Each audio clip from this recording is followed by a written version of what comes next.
Por favor, nós vamos recomeçar aqui a sessão, então, com a última palestra, proferida pelo professor Rainer Blatt, da Universidade de Innsbruck, na Áustria. Professor Rainer, please. Ele é uma das maiores autoridades em aprisionamento de íons e informação quântica. Vai ser uma grande palestra. Aproveitem. Professor Blatt. Thank you, Gustavo. Good afternoon, everybody. It's a particular pleasure for me to be here again and to see so many friends participating in this workshop. The title of this workshop was actually made up by Raphael, who is in the audience, and it's about quantum information, and that's my doing to it, and the passion for ions and light. Light is due to the fact that, of course, we derive all the information that we are getting from these atoms, which are charged as ions in the trap, with light. And secondly, because we use the light, and that you will see also during the course of this talk, that we use the light to manipulate the state of the ions and to do actually quantum information and quantum information processing. So what we see here is an ion trap, just to see, sketch the ions trapped in the particle, as particles in the trap, and there's laser light crossing the traps, cooling those ions, and we derive the light as fluorescence light here on the CCD camera. And also we have individual laser beams here individually addressed to these ions, such that we can manipulate and do quantum information processing. Light all over, and this is the reason why we talk about it. This is the International Year of Light, and so we just want to celebrate this by showing what we can do these days with light at the quantum optics level, meaning with individual photons and individual atoms in the here in the face of in the disguise of ions, but still individual atoms. So let's see what the recipe of today's talk is going to be. The menu is first I will like to start out very generally to talk about quantum information processing, or let's say classical information processing and the technology. And then I would like to ask and answer the question, why quantum information after all? After that, I would like to introduce you to just bits and pieces of what we need. This would be the quantum bits, quantum registers, quantum gate operations, and finally how we do actually quantum computation with the workhorse that I promised in the introductory slide, the trapped ions. I will have to briefly make you familiar with what we have as a toolbox available. Again, it's the ions and the light with which we actually do things. And finally, that will only for the be for the specialists in the end. I would like to show you what we already can do in the lab these days and what we might be able to do in the future. That is about the scalability of a real ion trap quantum computer. Everything happens at the University of Innsbruck, together with the Institute of Quantum Optics and Quantum Information of the Austrian Academy of Sciences. So let's get started. I would like to start out with a few quotations of famous people that we have see here. Before I do so, this is not a famous people, but a famous magazine. If you just look in the American-based Popular Mechanics magazine, in the year 1949, you see where a calculator on the ENIAC is equipped with 18,000 vacuum tubes and weighs 30 tons. Computers in the future may have only 1,000 tubes and weigh only 1.5 tons. I wouldn't be able to carry my laptop if that would be 1.5 tons. You can see that the progress in technology is amazing over the last years. It's pretty much the same age as I am. I'm only 2 years younger than that. So now, but even in 1986, we look at a remark that was made by Richard Feynman. We ought to be even more ridiculous later and consider bits written on one atom instead of the present 10 to the 11 atoms. Such nonsense is very entertaining to professors like me. I hope you'll find it interesting and entertaining also. So I would like to keep you entertained. Just buckle up, lean back, and enjoy how well we can actually these days do the manipulation of atoms with light. And not only with light, of light beams, but also with even single photons. This is what we celebrate this year in the Year of Light. So let me just start by how the progress in technology is measured. Usually, you're all familiar with that law, the so-called Moore's law. It simply states about every 18 months, the computer power doubles. This was empirically formulated by Gordon Moore, who is one of the founding fathers of the Intel Corporation, where he realized in the 60s already when you just count the numbers of transistors per die, that by this count, as a function of the time, that the numbers of these transistors roughly doubles every 2 years, and this is now every 18 months, so this is a little steeper than it is really in the end. This is actually not by chance, this is by design, and the reason for that is that this empirically found law served as the guide for the industry to develop the machines that were necessary to reach ever smaller structures to actually do this. And of course, by that same token, the structures became also faster. So we just come up from a room with tubes like that of the ENIAC while to the Pentium of the year 2002, and hopefully we will end up eventually with a single atom that does the calculations. The question is whether that's actually possible. Is that realistic, or is that a vision? Now, in the 80s and 90s, people were trying to formulate all kinds of these Moore laws, and here's another version of that by Rob Keyes. This was done in the late 80s. Rob Keyes actually asked the question, if I just take that development, how many atoms do I actually need in order to realize a classical bit of information?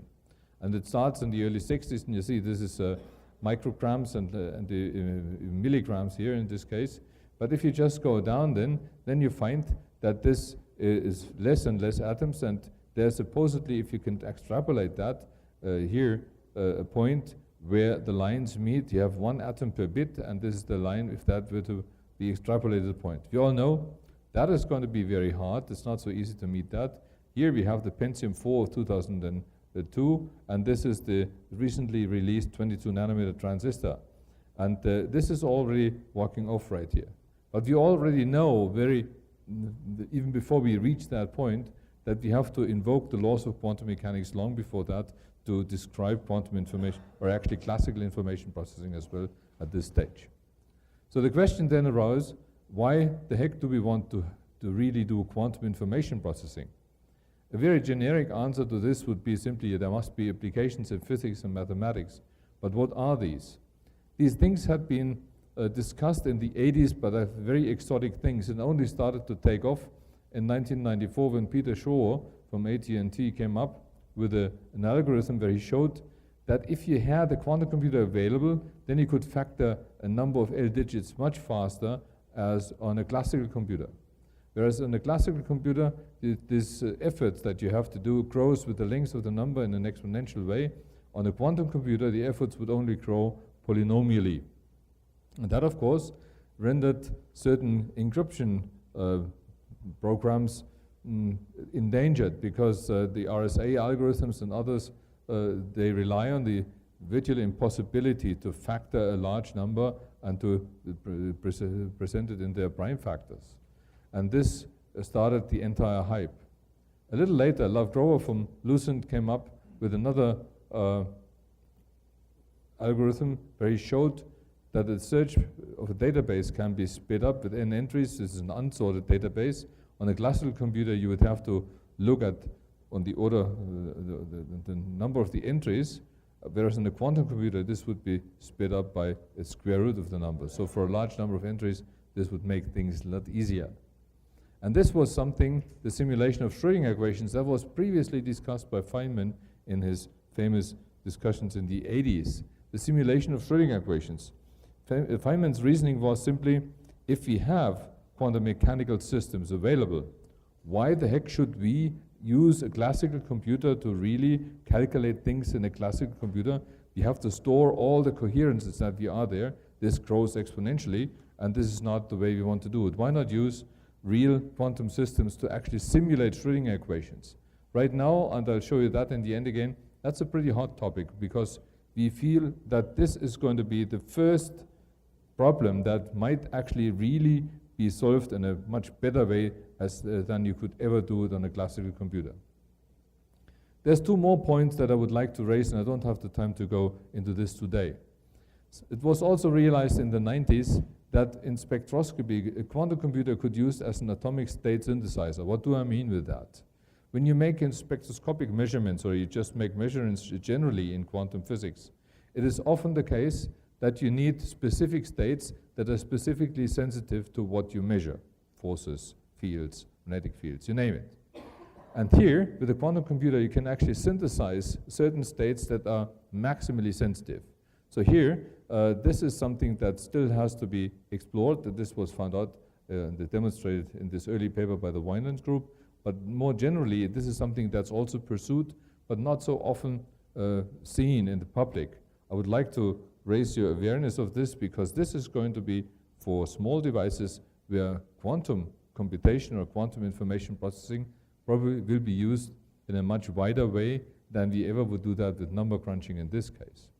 And finally, last but not least, since the last 15 or 20 years since this quantum information processing came along, we now have a new view back on quantum physics again. That's what I call the quantum physics with the information-guided eye. What I mean with that is the following. In computer science, the notion of error correction is ubiquitous. But in quantum physics, we know when we make a measurement, we destroy coherences, for example. We collapse, in quotation marks, the wave function, and there's no way of resurrecting that. Is there? And what we found out in the last 15 years, yes, if you do it right, there is a way to do this, and people call this quantum error correction. And this was deemed impossible by very many people, say, until about 15, 16 years ago. In the meantime, this is a procedure that we know that works, and this is where we have to look back at quantum physics with some new views which tell us about. I won't have the time to go into these very basic things. I would rather like to show you the very basic principles, how we do things, and how we realize things then with our workhorse, that's the ion trap. So let's then simply ask the question, what are then the requirements that we need in order to realize that? They have been summarized in the late 90s and the early 2000s, and here is the name, the person who stands for it is David DiVincenzo, who is now in Aachen, and he came up with these criteria. First of all, he says we need a scalable physical system with well-characterized qubits, because we really want to present the quantum information in individual two-level systems. This is a qubit, I'll come back to that. Of course, we want to start from arbitrary input states, so we need the ability to initialize the state of the qubits. And of course, we want to carry out long calculations, so we need long relevant coherence times, which are usually much longer than the individual gate operation time. You want to use this as a universal machine, which is not necessary for many things, but of course you would like to have that. Then you need a universal set of quantum gates, you have to come up with that. And finally, you want to get your classical information out of the system, which really means you have to measure, to project the system onto a basis that gives you the classical information. A little later he came up with two more of these, and I'll come back to that in the last part of my talk, the scalability part. And when we want to interconnect, say, specific nodes, which are quantum nodes, then we need the ability first to interconvert stationary and flying qubits. Stationary is the atomic part of the quantum information, and flying usually is the light part of the quantum information. You see light again as the carrier of information as it is used here. And of course, we need then, of course, the ability to faithfully transmit flying qubits, usually via fibers. And we will see how this is going to be used together with cavity QED techniques. These techniques are by now known as the 7 commandments for quantum computation, and I'll come back to these. So let's get started with some of the details. In classical information processing, we need bits. Here we have the equivalent, this is quantum bits. In a classical bit, this is a state, an object in a state 0 or 1, like these switches. In a register, we need then these classical bit rows. Like in a classical Pentium, we have 32 bits in our register. In a quantum bit, we generalize that. We take the superposition of two orthogonal quantum states, so we write down our old-fashioned two-level system in such a way.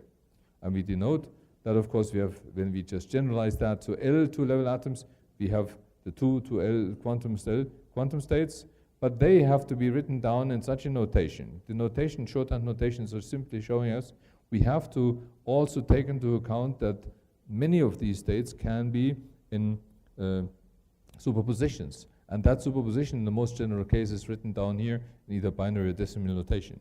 These superpositions would not be available in a classical computer, and they generalize the concept, and they are the point that we have to control, and they are the point that we have to use. And they lead to the fact that we have a quantum parallelism. So let me just show you here. We know, of course, when we have coherences, then they can interfere. And these coherences can interfere in such a way that we get very many computational paths. So this number of qubits, and you see this grows exponentially, very heavily so.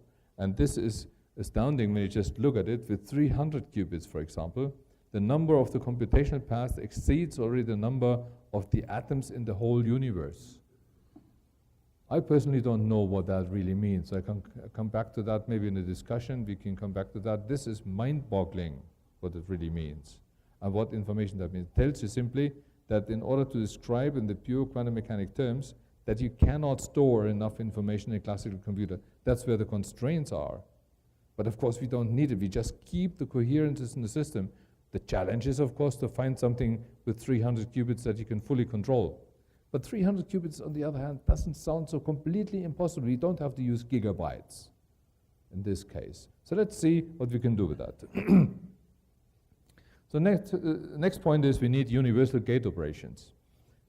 As you recall from your Physics 101 lectures, we describe a two-level system by the usual Bloch sphere, and we describe the Bloch vector, and we have to make operations with these states. So we just have to have one-bit rotation, so we have to be able to rotate the Bloch vector by, say, 180 degrees, or we have to be able to position it at arbitrary points on the sphere. More importantly, we need operations with 2 qubits, and this is for decisions that you make in a program like if-then. If one condition is met, I would like to make the other operations. This is where you need in a classical computer the XOR operation, that the truth table for the XOR operation is done here. So when the controlling bit is set, the target bit is supposed to be flipped. And the equivalent is then in the quantum mechanics, the so-called C-NOT gate operation, or controlled NOT gate operation, which is written here in such a way that this truth table has to hold not only for probabilities, but also for all state amplitudes and such, thus for all coherences. And this is the trick, this is the real hard part to do this. But it was shown in the mid-90s that these two operations are already sufficient. They provide already a universal set of gate operations. So in other words, with these operations alone, we can do a universal quantum computation. In other words, we have already a blueprint for our quantum computer. What do we need? We need a number of two-level systems, let's say 3 of them, and these are all the possible states that we write down here. They could be in an arbitrary superposition. Then we make a quantum process. That quantum process, according to what I just told you, can be broken down. In single qubit operations, we operate on just a single qubit, or on a 2-qubit operation of that C-NOT type that I've shown you before. And then the sequence has to be worked out by a compiler or by a programmer, depending on the algorithm at hand. And finally, we end up with a different superposition right here. So far, we have not done anything but rotations on various Bloch spheres, or say in a super Hilbert space and a super Bloch sphere. In fact, we could just reverse the entire calculation. It's completely reversible because all the underlying rotations can be described by unitary operations. Now let's just make this forward again. How do we derive now information, classical information, in order to get things done? Now this happens here. The output needs to be projected, and we make a measurement, and finally we get the classical information from which we just then derive the result. So that's the blueprint. This is what we have to do. Now, what are the realization concepts that we could possibly use with that? I don't have the time to go into that, and I can just show you some hints where you can find more information. This US roadmap is no longer continued, unfortunately. The European one is, and you find sufficient information about all of these systems. Ion traps, I'll come back to that. There's neutral atoms in traps, optical traps, lattices, microtraps, you name it. Neutral atoms in cavity QD is just one example they could use as well. And there's many more exotic things that have been investigated over the last 15 years. In short, you need quantum systems that can be controlled and manipulated to a very high degree. And how high the degree has to be, this is something we come back to in a minute. We call this degree usually the fidelity with which you can actually control things. And a large fidelity is important, otherwise we will never break even to get, for example, error correction. In the meantime, most of these things have been ruled out to some extent for the devices and no longer continued, but the ones in yellow are. And here I can concentrate only on ion traps. I won't be able to talk about the neutral atom trap approaches, superconducting qubits or solid state concepts here. These are certainly getting more and more mature, and we see at this time already companies stepping in and trying to build these systems with superconducting qubits. However, for the basis, I would like to stick to the ion traps because first we do this. Secondly, for pedagogical reasons, it's very simple to explain and to see how these things really work. This goes back, this proposal, to these two eminent people, Ignacy Cirac and Peter Zoller, who at that time together in Innsbruck came up with the idea. Let's just have atoms sitting side by side as individual atoms carrying the qubit information and being individually manipulated with laser beams. And they showed, and that's the most important part, how to realize that controlled NOT operation, which is one of the universal gate operations that we need to implement. And in the meantime, we have seen many more. Also, here are some with some Brazilian contributions by Nissim Saguri and Enrique Solano and Milburn. There's others from Jonathan Blinian Knight, Milner and Sørensen, we'll come back to that. And there's geometric phase gates by Leibfried and Weinland and others. So let's see how this works. Before we do that, let's just look at the workhorses. The qubits, the underlying qubits, need to be two-level systems. In spite of what the theorists make you believe when you have the Physics 101 or Quantum Optics 101 courses, there's nothing like a two-level system in nature. You have to make it. And usually what you do is you make your life easy. You just, in ions, for example, you take systems which really are very good two-level systems. For instance, low-lying D-states, they are very long-lived, very long coherence times, and you find more candidates right here. And all one in blue have been used for quantum information processing. Or you go to even lower-lying systems.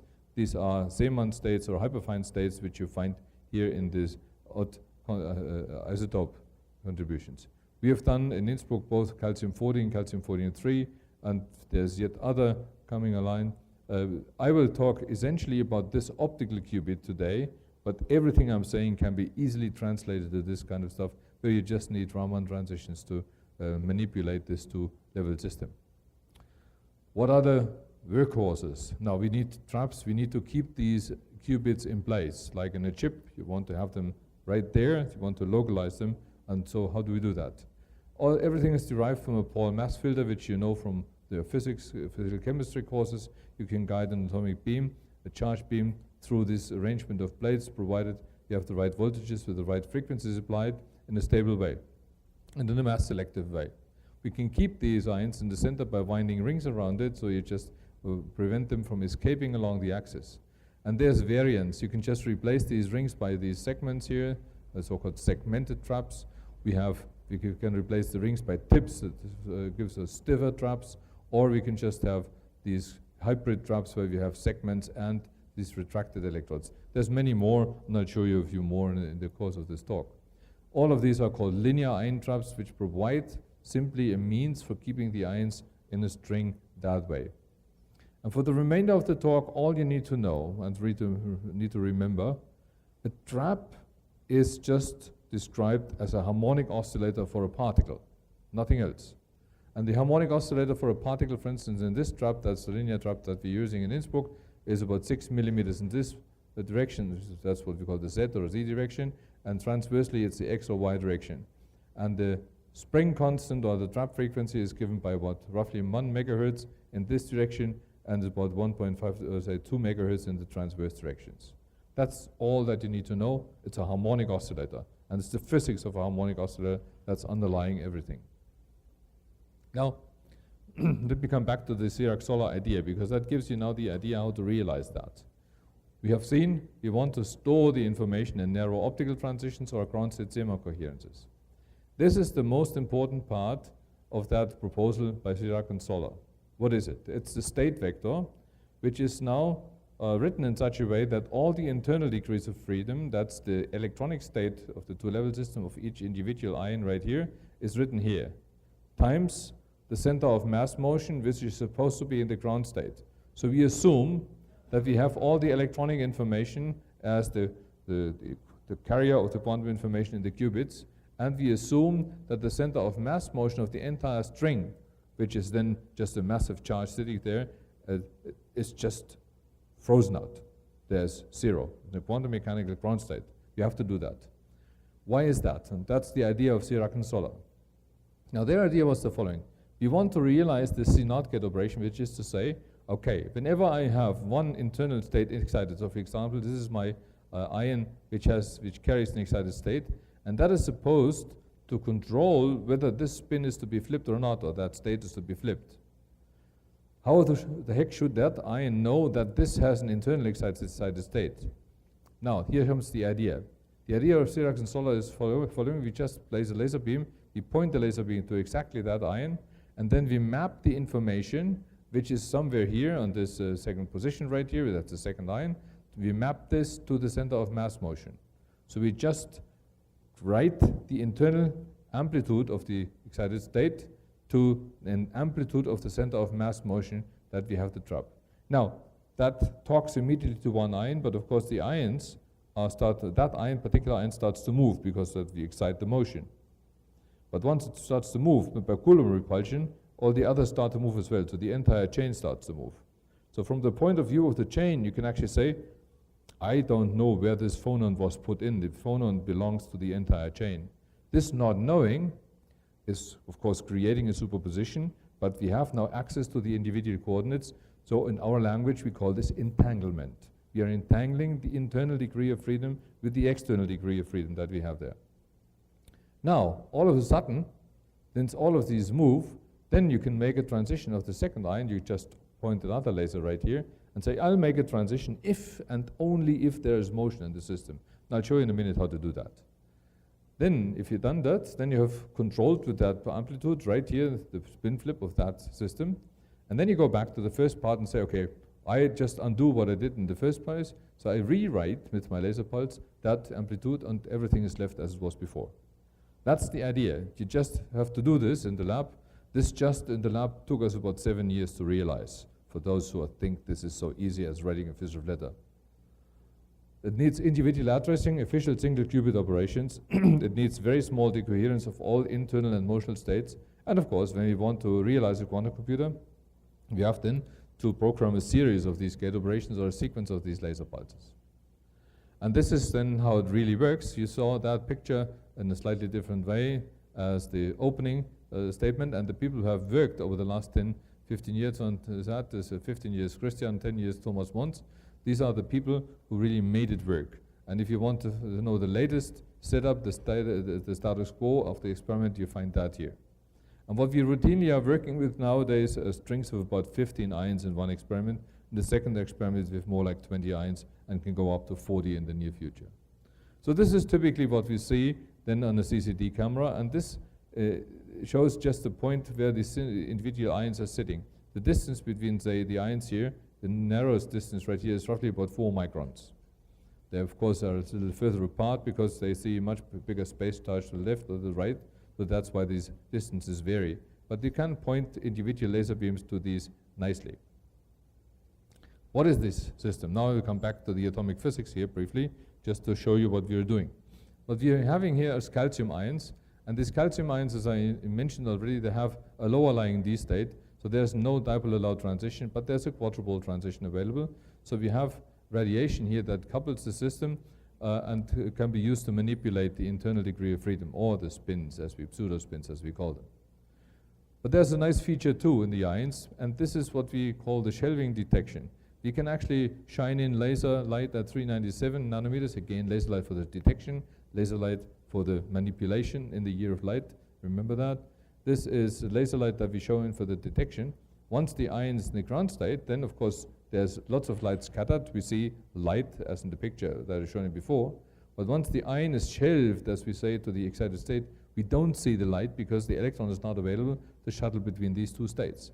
That is a unique detection capability that's only in such a way available in these trapped ions because of single particle, and this is really one of the most important features here.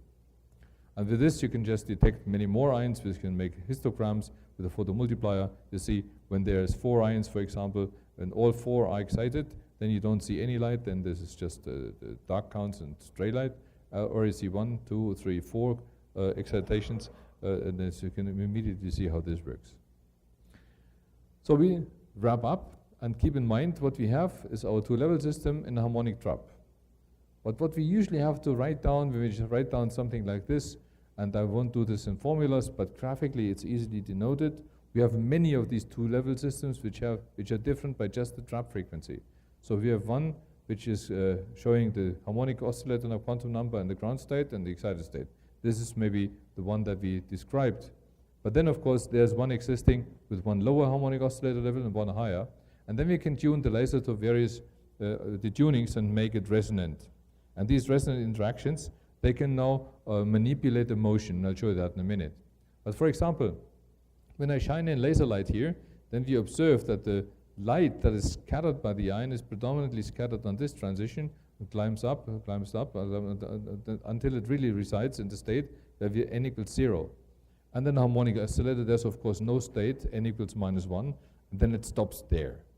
That's precisely the routine with which we prepare the ground state, n equals 0. That is necessary for the initial state of the Xerox solar quantum computer. But then you see immediately, if you just shine in the laser light, say on the blue sideband or on the red sideband, which is short or long by just one of the trap frequencies, you can just take out or add one quantum of the motion. This is the way we manipulate the motion, how we rewrite the motion into the system. So in other words, these transitions are all used to manipulate the system. We manipulate the internal qubit, that's the quantum information, by internal superpositions, and we manipulate the sidebands by manipulating the motion, and we create the entanglement in the chain. This is what we do. And here is just a proof that we have a coherent excitation. If you just take the two-level system, for instance, and just shine in the light with the ground state and excited state without affecting the motion, then you see there's nice Rabi flop. This goes on a few thousand times here, and this is a typical time is microseconds here. And this is an old measurement, it's about 10 microseconds. You can make it as small as a few microseconds. But note the difference also when you just do the same thing, which involves the internal degree of freedom and the external degree of freedom. So you just manipulate the motion. This goes much slower. The motion is involved. This goes as a rate, which is about a factor of 100 slower right here, which is typically given by the lambda parameter, which is just given by the ratio of the ground state extension, the harmonic oscillator, divided by the wavelengths, which is just given that number and multiplied by the quantum number right here. So this sets typically the time scale for the optical pulses that we have. And with this, we are right now able to make universal gate operations and to make universal computations in the same way that I showed you. We just need to come up with the right sequence to do this. And what we do is we just make carrier excitations, and we found a way to use only the blue sideband and nothing else. And now we have to analyze what is the state. We have to measure the result of the quantum computation. How do we do that? Now, in the analysis, of course, invokes the measurement of each individual atom in the system, the register. We project things. Projecting things really means we measure the density matrix of the state that we create. Now, of course, now you don't want only to see whether ion number 1 is in state, the excited state, and the other one is in ground state, but you also want to see, are there somewhere incoherences? Are they in the superpositions? How do we do that? We get access to this by just rotating then the Bloch sphere prior to making a measurement, say by pi/2 pulse, and then projecting things. If you had then a perfect superposition, then we can see it's bright or dark and know precisely what the superposition was. This rotating the Bloch sphere and then projecting, this is tantamount to saying we're doing tomography as you do in an ordinary medical imaging. You rotate the patient or the cameras and project, and then you calculate what the density matrix is. And this is the fingerprint, for example, for such a belt state. You see this is the real part, the imaginary part for this triplet state. And I'll show you a little later also how we measure entanglement in a spectroscopic way. But there's simple analysis tools for this. And in this way, you find out the fingerprints for all of these belt states, and you can just write down the so-called fidelity. The fidelity, as I showed you before, is how well the state that you wanted to create overlaps with the state that you ideally would have created. And this is the best way of doing it, the simplest way of quantifying that. If you want to do more on entanglement, you can calculate entanglement of formation. We don't want to go into that, or what's known to most of you, how well you violate the Bell inequality. And you see this is by many standard deviations. So this works at the push of a button. The same way we can now generate superpositions of 3 states, or four of these ions. And they are called then so-called Greenberger-Horn-Zeilinger states after their inventors. And with this, you can just calculate the fidelities, and you see the fingerprints are, for this very simple state, are just given by the diagonals. So these are the populations, these are coherences. And we did a very complicated state some time ago. We created a so-called W state. A W state is one single excitation which is shared by all others. And if you do this now with 8 particles, of course, then you see that excitation is distributed over 8 particles. But how do I know where it is and how do I get the information? For this to see this, then you really have to rotate each individual Bloch sphere and then to project things, and that takes an enormous amount of time to do that. Because what you do is, you just take the first rotation, then the second rotation and so forth, and then you measure each of these settings, the 6,500 settings, 100 times, so it's an enormous amount of measurements. This required the quantum computer to run 10 hours uninterruptedly, automatically. But the difficulty is, of course, due to the experimental errors, because you're deriving probabilities, there's always a certain possibility that your probability that you get for your density matrix ends up with a negative number. This is unphysical.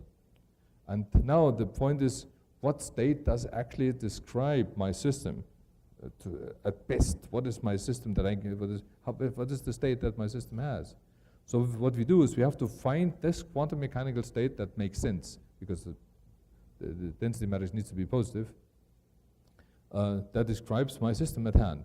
For this, we have to fit these data to what's actually available for physical states, and that takes several days on a computer cluster. Initially, it took us 4 weeks on a laptop computer. And this shows already how difficult it is to really analyze in a very general way a quantum computer, a state or a vector of a quantum computer. This is still the tour de force that is unsurpassed. It's very difficult. You could have generated a 9 qubit W state easily. It would have taken another 10 microseconds, but that's not the point. The point is it would have taken 100 hours to measure that, and then we would not have been able to calculate this on a classical computer. So this, for the first time, showed we need to find different ways to describe these states. We need different ways to measure these states, to analyze it, because otherwise we will never be able to control something huge and vast as such a Hilbert space, because we have to explore it. Okay, let me just summarize these things. This was what we did with the Dirac-Solar idea.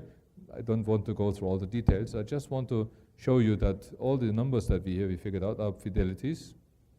And they show you we can prepare some things very nice and very easy, and others not so nice, and then the fidelities go down. There's experimental errors.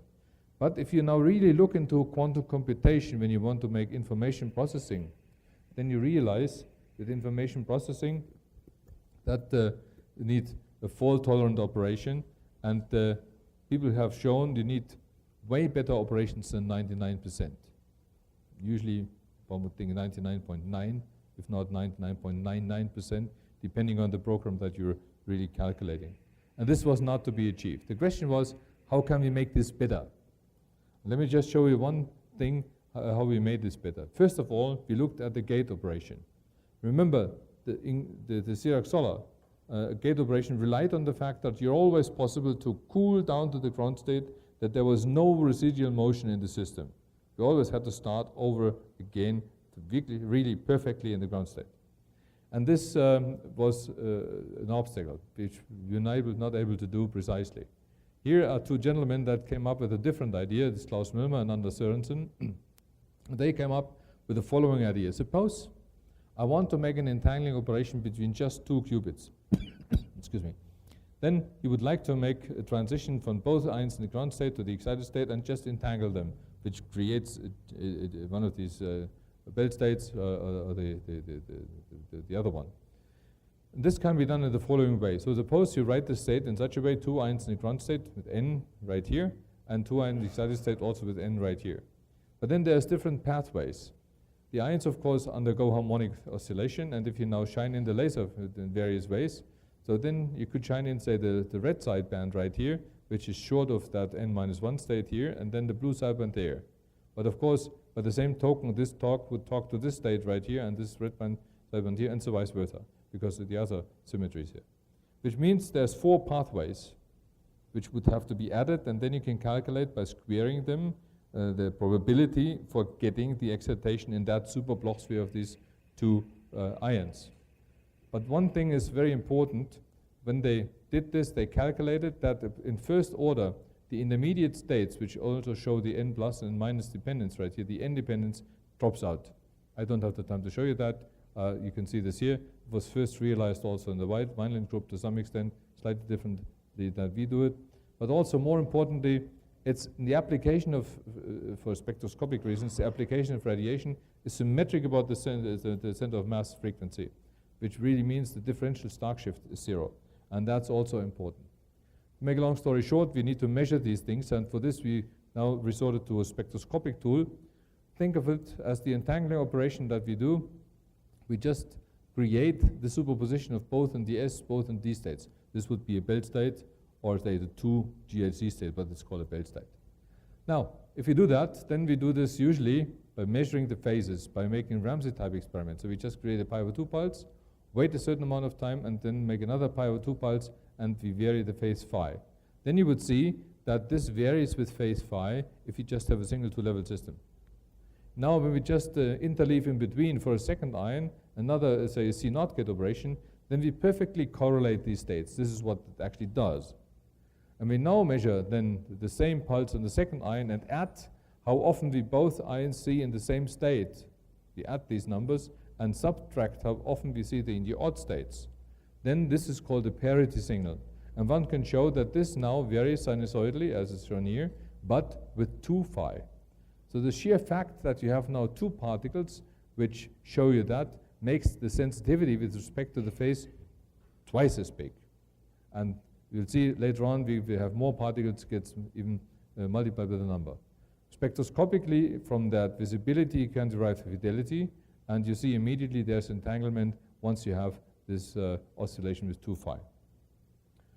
But let's apply this to the Milnor-Sørensen gate. The Milnor-Sørensen gate operation is shown here, so we have a bichromatic excitation on blue and red sideband simultaneously as a function of time.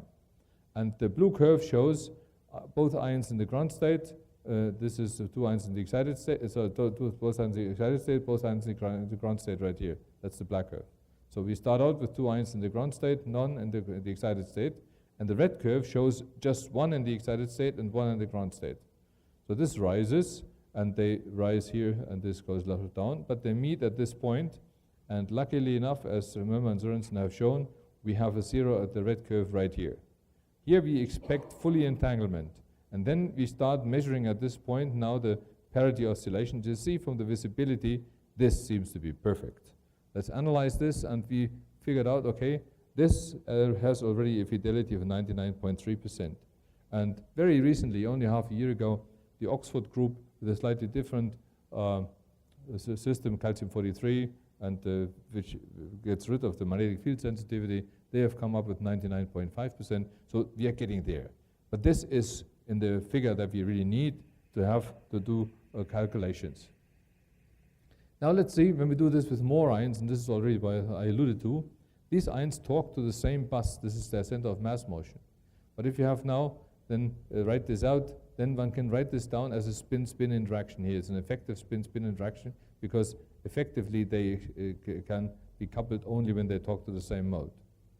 But of course, if you have many more ions, they talk to the same mode. Remember, they are just undergoing the same harmonic oscillation in the trap. This is why they all talk to each other.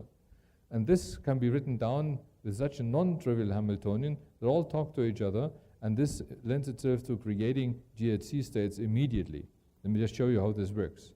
If we just do the same figure that I've done before, this is what you've seen before, now starting from the ground state 0, so it's only 2 pathways that interfere, so you create the belt state. If you have, say, 4 states, then of course this shows you what happens here until they finally conspire to get this superposition. What you see in this figure is what I've shown you before. It's the quantum parallelisms, the superpositions. There's many different pathways that interfere to conspire to get the right result, to get the interference of these 2 amplitudes. and we create a GHZ state. But the same thing should be possible with 8 ions, and here see these many pathways. This is the quantum parallelism that you have to actually control. It's really a multi-beam path interferometer that you have to control, but the interferometer is not in real space, it's in Hilbert space. I don't care, but you have to really control that system to that extent. And with this, you can actually do it. This is for comparison, a single Ramsey fringe, and even with 8 ions, we see 80% fidelity with which we can make GHZ states, and we can carry this on to about 14, and this is what the current strap can hold at most. With 15, we have slight difficulties, then the chain breaks in a zigzag, so this is doable. This is the starting point now for a completely new paradigm of quantum computation. Why? First of all, we are using now, instead of the Dirac-Sola idea, we are using this as the entangling operation, which is bichromatic light that's shown to the ions just along the axis. And this is just done by the spin-spin interaction, and we have, of course, now two transitions, so it's a spin squared. Then they have the resonant interaction, where we just shine the laser light along the same axis, every beam talking to the ions simultaneously, and depending on the phase, we make on the Bloch sphere an X or a Y rotation, so this is that notation. And this is an off-resonant excitation that we can do, but here we use an at-rest beam, and we just make this off-resonant. This causes a Stark shift, and the Stark shift can be described, of course, by a sigma C operation as indicated here. This in itself is a set of operations that's more than universal, as we can show. And so this figure that we had, that was the diagram that I've shown you, the blueprint of the quantum computer. That gets replaced now by one, which has many more operations. So we have the entangling gate operations with 2 different phases. Here it could be Y, it could be X. And then we had the sigma C operations, the local one, the local yet collective operations, X and Y, and so forth. So now we have to figure out what actually do we do in order to realize a program. So we have many more operations to actually cut this down if I have an algorithm. And this can be done in the following way. The geometry is now done. We don't go sideways through the trap, but we go along the axis. So we just have this as a global beam, and then we have the individually addressed beam to do the individual operations. And this basic set of operations now is a number of operations that we have. What we invoke here is quantum optimal control theory, and this is, I apologize, now getting one of the more complicated transparencies. We just do it in the following way, that we in the program look for the piecewise Hamiltonians that we can just generate by raising them to the exponential right here. These are the unitaries. And then we just look what is the sequence that gives us in the shortest amount of time comes from point A to point B. This is known as quantum optimal control, especially in NMR techniques. And here we just do this as a unitary gate. We just have a time-ordered sequence in order to minimize the number of entangling operations. They take the longest time. And it works very much the same as the Grape algorithm that's used in NMR. I don't want to go through details. For the time being, suffice it to say, we just make this in a digital fashion. We don't make this in amplitude modulation fashion. We just cut down the gates and find the smallest amount of pulses that just give us this gate operation. So in other words, you have more operations available, yet, of course, the system has become more complicated. Now we need a compiler that tells us what is the shortest way to go from point A to point B. Okay, we've written that, we optimize things, and then we use it. And now we are ready. Now we can do quantum computation. And what we've done here, and I don't want to go through all these details, we have done Fourier transforms, Shor algorithms, order finding, quantum error correction. And if you want to find out more about this, what can be done, what should be done, this is still the Bible by Ike and Mike. And I think this is a wonderful book to begin with. It's still one of the best books in the field. Let me just give you, for the experts now, 2 examples what we can do in the field. And I would like to briefly give you an idea what we can do with analog quantum simulation and digital quantum simulations, what the difference really is. Simulators using quantum machines were proposed by Feynman in the 80s already. And the idea is to simulate the physics of a quantum system of interest by another system that's easier to control and to measure. So I just want to have knobs in a system that I can steer, which make the system behave as the system that I want to study. So I study the Hamiltonians, and that is my system that I have. This has certain parameters, and I just adjust these parameters in such a way that I create then the Hamiltonian that I want to simulate. There are some certain examples. If you want to study ultra-cold atoms and lattices, for instance, the the phase transition from this unordered lattice to the ordered lattice right here, then you can study that in such a way, and you have the parameters that you can adjust such this phase transition works, and you study this in experiments. This has been done in many groups nowadays. Ion crystals can do the same thing for magnetism in traps, where you just have the individual spins at rest. You have spin chains. And I'll show you an example a little later. And this is now one of these spin chain calculation simulations that we did. And the people who actually did the work in the lab is Christian Roos and Ben Lanyon over the last 4 or 5 years. The most recent paper is that one that we have here. So let me just give you an idea. We take, again, our string of ions. And now we don't use the transverse operations, the transverse motion. Remember, the trap has 3 dimensions. We can also use the lateral motion this way and that way. Here we choose the lateral motion. That gives us a bit better access to the side, the ions, and we have the ions a little further apart. And we do the same thing in the transverse bichromatic beam. The spin-spin interaction is written here again, and the sigma C interaction is there. If you just combine this Hamiltonian in such a way, then you can formulate an Ising Hamiltonian as indicated here. This coupling matrix that couples the spin-spin interaction right here, that has an approximate power law dependence as is written here. And so we can mimic with the system infinite range interaction, that is essentially the chain going at the same string, and if you're talking, they talk to each other all simultaneously. It's an infinite range interaction. Or we can just mimic Coulomb interaction or dipole-dipole interactions. And of course, now it depends on what the size of the magnetic field is that you're doing. To cut a long story short, we have studied recently here the case where this magnetic field is much bigger than that. So it's, for the experts, it's the hopping hardcore boson model, which is written down here, that we have investigated. What can you do with that experimentally? Now, experimentally, this is done in such a way that in addition to the addressing beam that we have here, this is the bright beam right here, we have a wide beam that does things from the side. So we do not use this longitudinal beam, and then we can just do this spin-spin coupling term right here, and this is the approximate variation. Why is this important? It was shown recently when you have these spin chains, and you just see how this the correlation, or later on the entanglement, spreads in the system. Then it depends on the range of interaction that you have. If you have a short range interaction, then this spin couples to the next one, that couples to the next one, couples to the next one, so they spread out like a light cone. This is well known in physics. But if you make the interactions longer and longer, then of course this well-defined wavefront vanishes, is no longer the case. Or if you have very long range interactions, then you see this correlation is spread among the system immediately. The entanglement, when we just want to do information transfer later on, could be spread out in the entire system immediately. And this is what we want to see. So the group velocity in this case could become relatively large. And this was studied hypothetically and numerically in this paper by Philip Hauke and Luca Tagliocozzo. Let me just see how this works. We prepare just a spin chain, and then we just would invert one of these ions. Inverting one of the ions then is called in the lingo a local quench. And then of course they would talk to the next one and then mimic the interaction. But of course we also want to measure what the interaction strength is if the spin is here and there. We still want to know how big it is. And then we can see how this spreads, and then this is the formula with which we can just do this. Details don't matter. These are just trap parameters, Rabi frequencies, and so forth. So we can adjust these Jij matrices. Just to show you that this really works in the experiment is the following. We measure the interaction, and this is the interaction matrix. Remember the spin-spin interaction that we have here. This is only in the range of several hertz, 60 hertz. This is nearest neighbor. This is next nearest neighbor, and so forth. And when you derive from that now the dispersion relation, then you see this is what you expect from a power law dependence, and the other values, the crosses, are the measured experimental data. So this works perfectly fine. So we understand the model.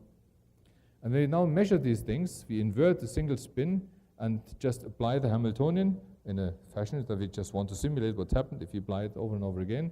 Then you see this entanglement that we have spreads, it generates entanglement at first. It talks to the left and the right and the entanglements. There's boundary conditions, gets reflected, for example. But then there's always these recollections. It's an interference pattern that you have. That's, again, what happens in the system. Now you can study that by having the excitation on the left-hand side. You can two excitations, how they bounce, or you can actually make correlation functions. This is something which was in detail studied by the group of Chris Monroe in the same issue of Nature last year. To make a long story short, what we do with this, we can investigate in an an analog way how entanglement spreads, because we have access to the individual spins. We can measure them and measure the entanglement of formation, or the entropy, for instance, and we can calculate the concurrence from that. And you see really how spin waves, entanglement waves, propagate through the system in such a way. This is how entanglement gets spread out and gets produced in the system.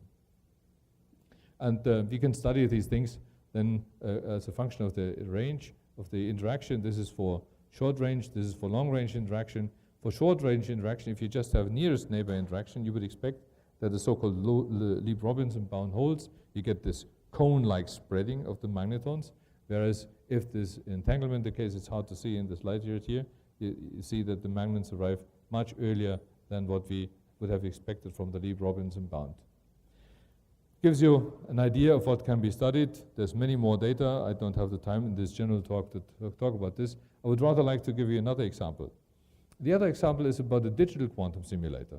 What is a digital quantum simulator? Again, remember, a digital quantum simulator generally is, again, you want to simulate the physics of a quantum system of interest by another system that's easier to control and to measure.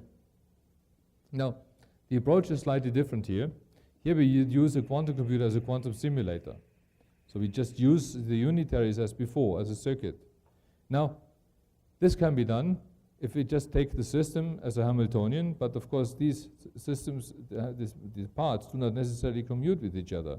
So you cannot simply erase it and then take the unitary which you could study.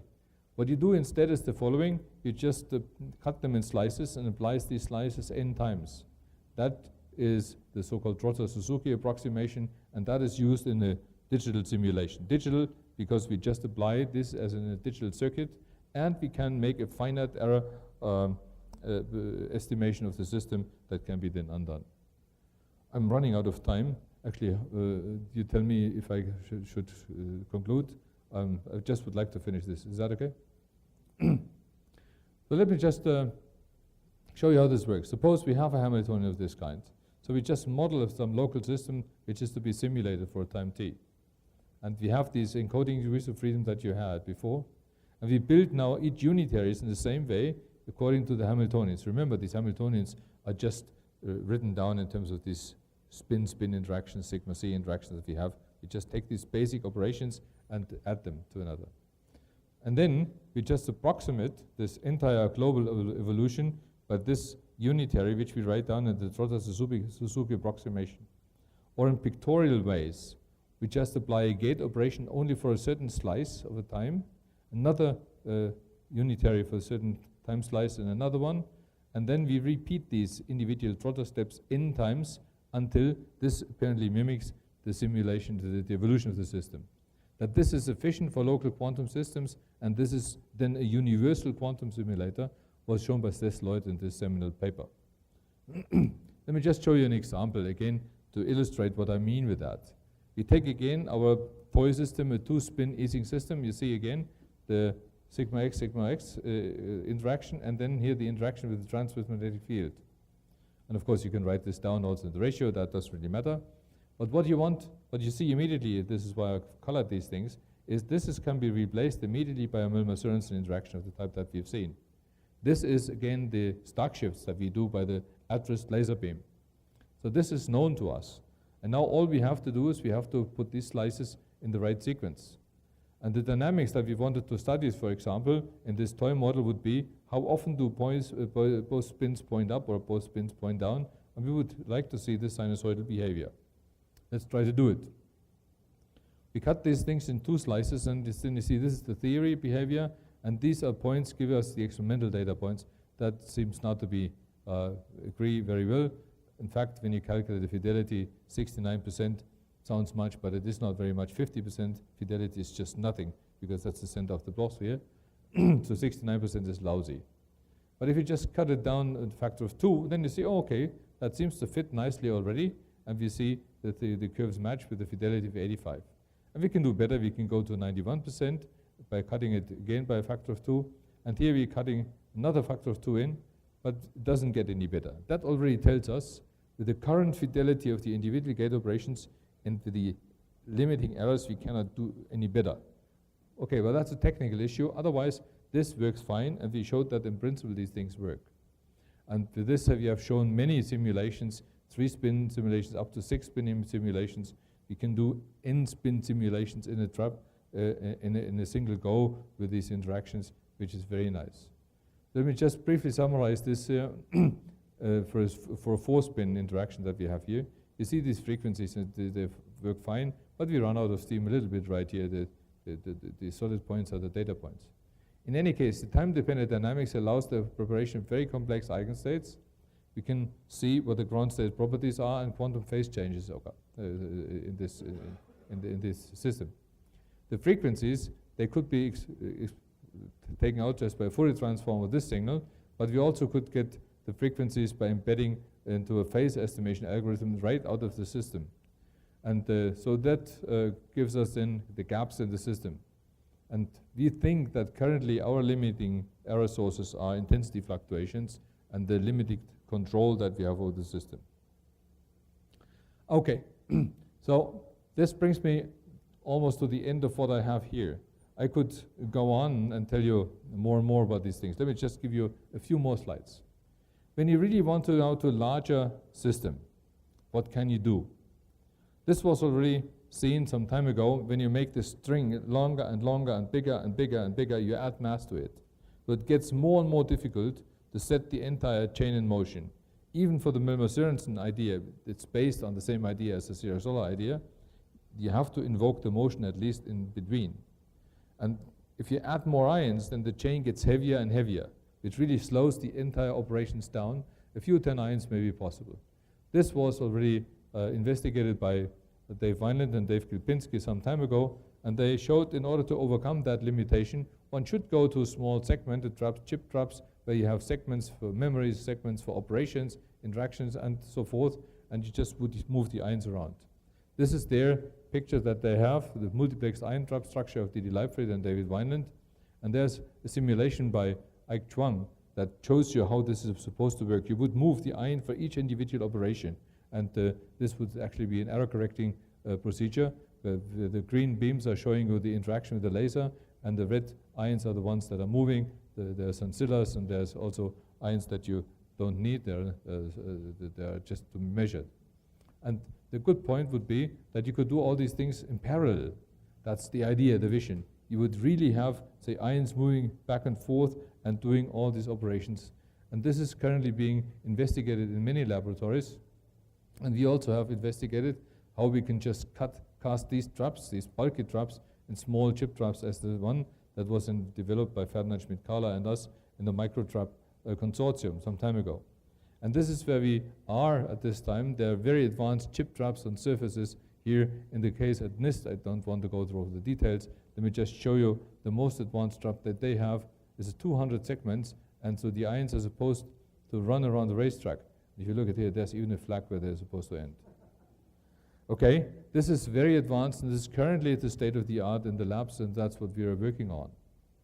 But there's other ways of scaling systems up, and one way, I just want to conclude with that one, is using cavity QED. And cavity QED, that was put forward by Peter Soller, Ignacy Sirac, and also by Hideo Mabuchi and Jeff Kimball.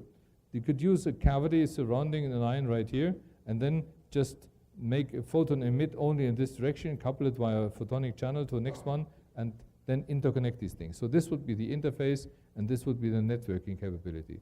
There's a few other techniques. I don't have the time to go through that. We can do that later on in the discussion. Let me just dwell on this cavity QED part. This so-called quantum internet technology, as it was coined by Jeff Kimball in this paper, that would have the ions as quantum memory right here, the cavities as the interface, to interface this escaping photon to the photonic channel, which is then caught by the next trap and then mapped to the atom again.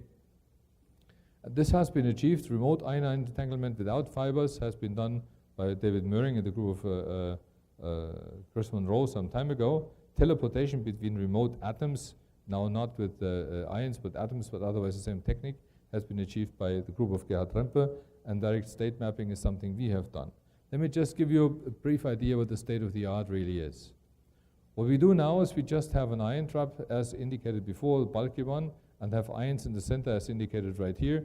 But of course with the advantage that we can slide the ions in and out by just changing the voltages on these pins, so that we can really make it deliberately interact with the trap or not, with the cavity or not. And this is the photon that gets out right here.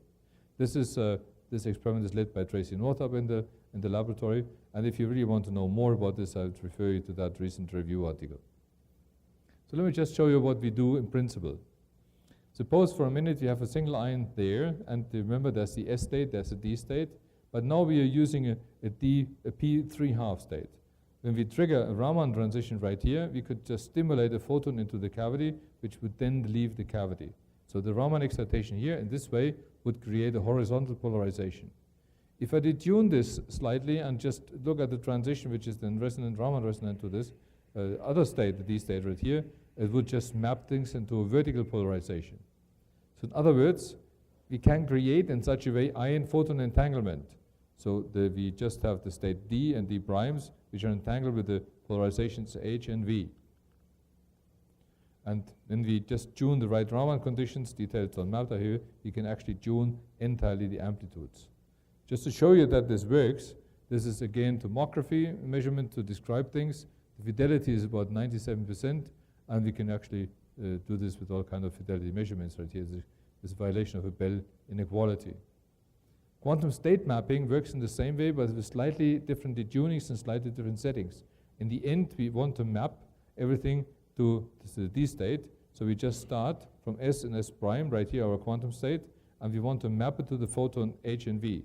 So finally we make the state indistinguishable right here, and then have the information on the photons written. This also works with a fidelity, process fidelity of about 92%. And we can make this even in a heralded way, in such a way that we just create two ions in the trap, let's see that like that, and we just do this now with two ions, so this 2 times the same thing, and we just observe now 2 photons here and there. If you have 2 ions in HH, then of course this is to be discarded. Both ions, both photons observed vertically is to be discarded, but once we have a detection of ions horizontal vertical or vertical horizontal, we know we have heralded entanglement. We've created an entangled state, and can use it as a resource. Now the difficulty is, of course, this works very slowly. As you can see here, the fidelity is 92%, and we have an entanglement rate of only 0.2 entanglement events per second.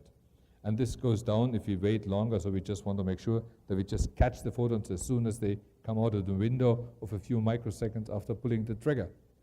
That works out. But this is, of course, not a very high repetition rate. Can we make the light come out faster? Can we get that back to the light as the carrier of the information? And we have seen already in the talk by Robin Kaiser, we can use now by a collective ion cavity coupling. We encode the state not in a single particle but in 2 particles, so we get enhanced coupling, or in particles later on. We're using super and sub-resonant states, as Robin showed us before. So when we just have 2 ions, then we can just create the Bell states in such a way, and they have a super coupled or a super radiant state, a sub-radiant state, and this works indeed as advertised. So when we pull the trigger with these states that we prepare in these respective states, you see it's sub-radiant coupled or super-radiant coupled, and this is the normal coupling that we get. In other words, I know I'm speeding things up now, details don't matter. If you have N ions in the cavity which I could couple to the cavity, and we know how to do that, then in spite of the fact that for a single ion, the entanglement rate, even in a heralded way, is very low, we can speed these up by coupling things in the right fashion and making things super resonant at this point, and super radiant at that point. That would give us a very high rate. Now, these things are the very advanced features and the toolboxes that we have available in the lab right now. Let me conclude with the dream and the vision that I have for this. What we really want to have, and I have not had the time to talk about our logical qubit project, we want the qubits encoded in such a way that we have them stable and logical encoded there, not in a single one, but many more.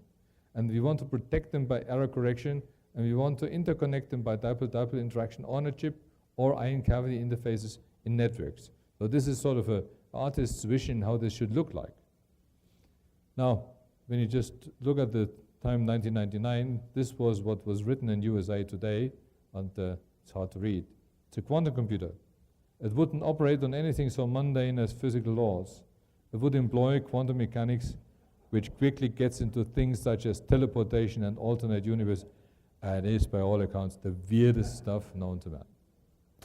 Okay, this is done. We have done that. This is something which is heavy lifting. I'm not sure we can do that in the future time. But you can actually see we've come a long way. And the idea is to really then use, this is what we already have in the lab, longer strings, better fidelity, more of everything else, better systems development. But most important, and I didn't have the time to talk about this, 2 years ago when I was here, I talked about error correction. I don't have the time to talk about this time. What I really want is a qubit alive. And there's no physics roadblock inside. We have shown that these procedures work. We just have to put all the things together. I find this most amazing. Think of it, the two-level system. No matter what you have, whether that's dephasing, active biomagnetic fields, or spontaneously decaying, you can keep it going. That's an eternally spinning top at the light speed, at speed of the light frequencies. It's absolutely amazing that you can keep this. Not just for computational reasons, this is fine. But for metrological reasons, you can measure with that. I find this absolutely incredible that you can control these things. And I don't see any physical roadblock. It's mostly technical things. Once you have that, then you comply it to all of these things that you can possibly do in the lab. With this, I conclude. Of course, I did not do these things myself. I showed you some of the senior people who supervised the work, but it's a large team. Among them, there's also Raphael Rothganger, who's here, who's learned all these technologies, and I hope we will very soon see an experiment here. Thank you for your help. Thank you all for doing this. And these are the theorists who helped us do that: Peter Zoller, Philipp Hauke, from Innsbruck, Markus Müller, and Miguel Angel Martin Delgado from Madrid. These are the funding agencies. Here are the names. And if anybody of you wants to join us, you're mostly welcome. Thank you very much.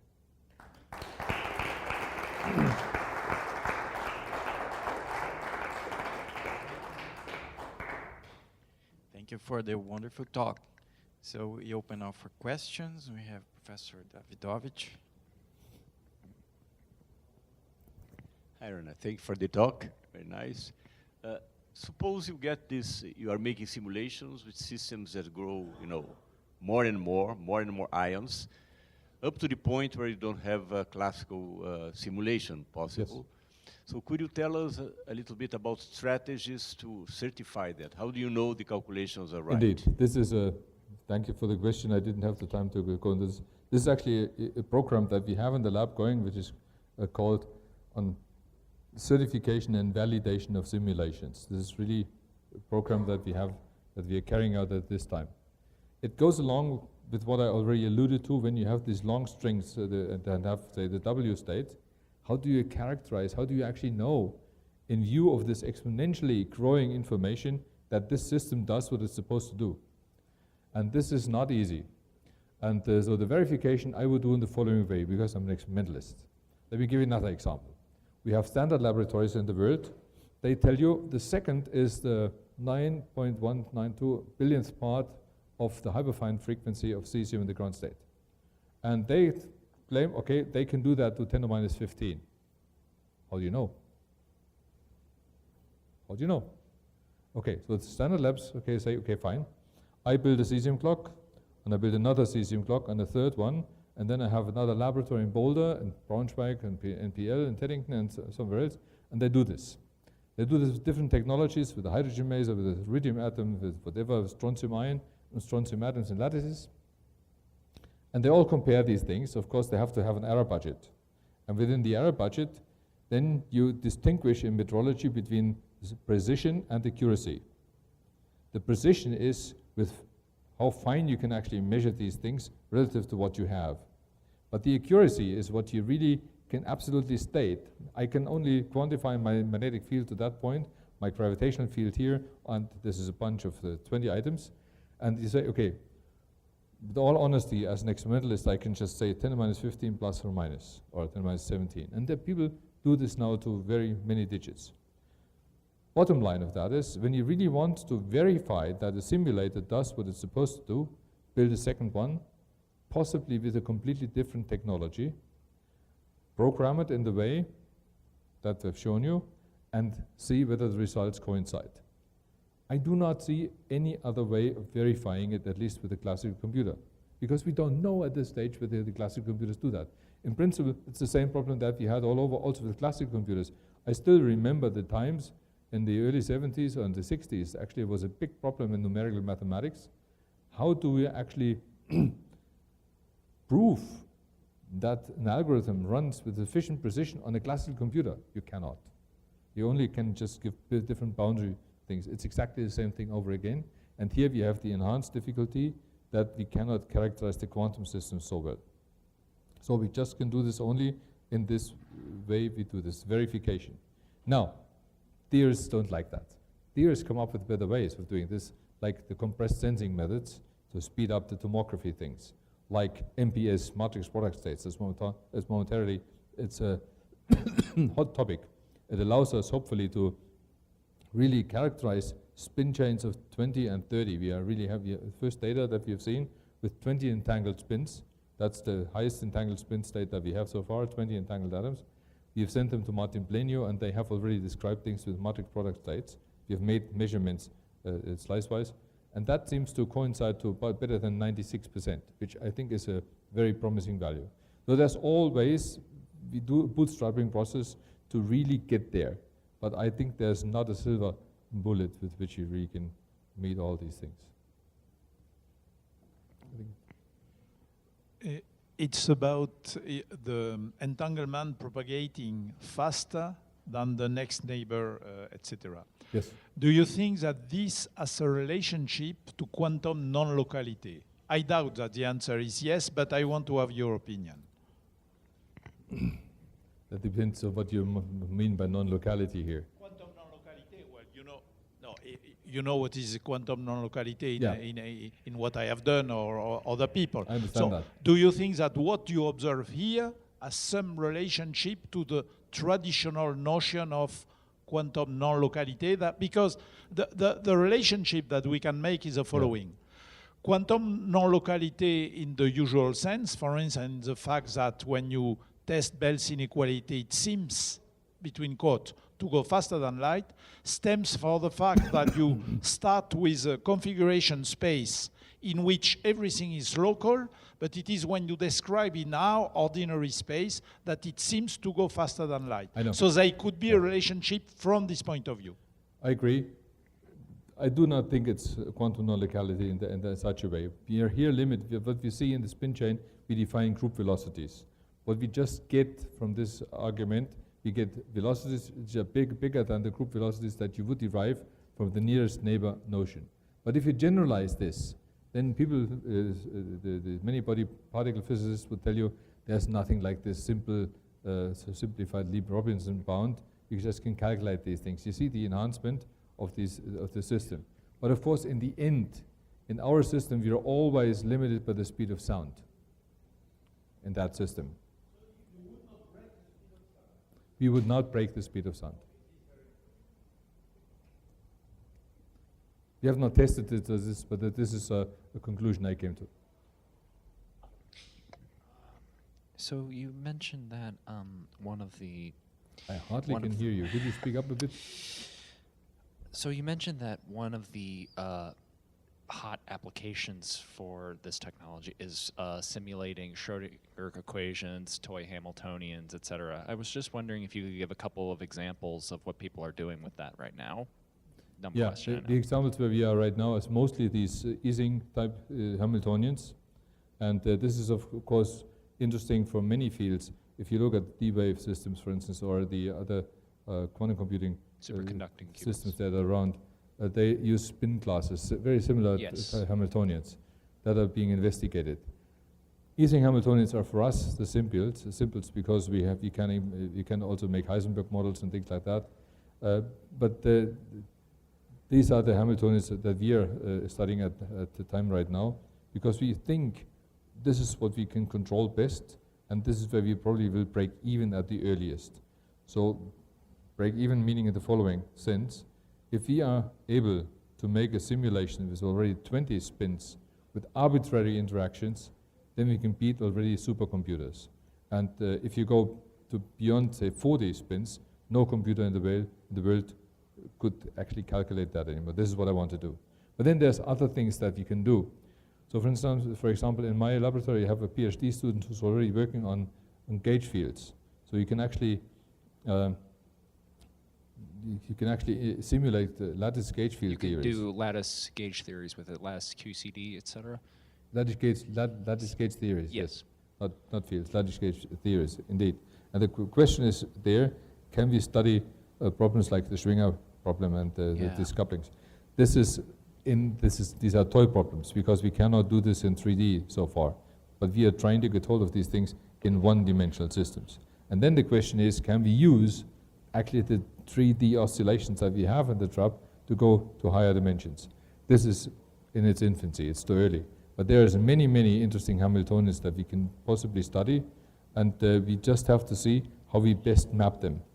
I'm not sure that the linear string that we have right now, just to extend on your question, is the best system ever then to really go to simulations that you really want to have, that many body physicists would love to have. What do you think would be a superior system to that? Superior to that would be two-dimensional systems of traps. So we had the arrays of traps. So we are trying also we are developing in our laboratory right now two-dimensional traps. So we have right now a trap 2 by 2 ions, but the idea would be to scale it up by 10 by 10.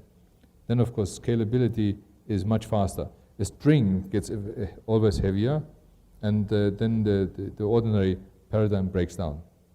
But with an array, you could now make the following. You just have interactions between all the individual ions, and this is technically difficult to do. And then you can also make the interactions different range, as I've shown you here, in different directions, for example. And then you can also make a single ion. So you take a hexagonal lattice and you have to take a center ion that could just control all 6 ions surrounding it. So you get Kagami lattices. You can do all of these things. There's myriads of possibilities. It is just technically very challenging to get these traps stable at the same time and interacting enough. The point simply is you have these ions. These ions are repelling each other by the Coulomb forces. You have to put them together. Of course, you can do this in one dimension, but that really it works only when you just make them in the other dimension very stiff. So you keep them along the line, they can squish them together. But if you are in 2 dimensions, and you now try to push from 2 sides the ions together, then at a certain time they fly up to your face. These traps are not very stable. So technically that's demanding, and this really means we have to live with a certain interaction strength only. But once these things are mastered, I think that's much better way to go for, and there's many more possibilities for Hamiltonians. Very fascinating. Sounds like the field has a very bright future. I think so. Indeed. More questions? Comments? Okay, let's thank Professor again.